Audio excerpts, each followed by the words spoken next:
Flash flooding.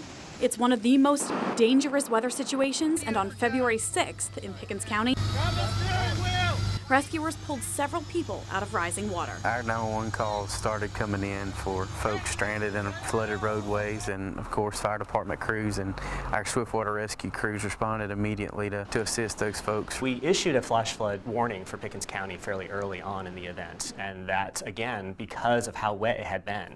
We knew that saturation was already reached, and anything that was going to fall and hit the ground was going to, as far as rain, was going to run off immediately. When it comes to forecasting these events, several factors come into play. The critical component to all of this is rainfall. How much rainfall are we going to see, and over how long of a period of time are we going to see it? So not only the amounts, but the intensity.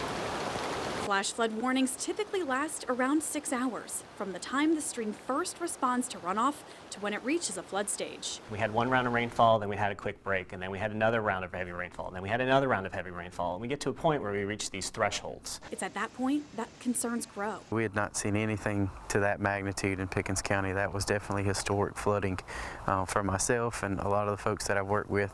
That's never been seen before in Pickens County. We're getting to levels that we're starting to get concerned that we're going to see more severe flooding than what we would typically see for a flash flood. It's at that time that we pick up the phone.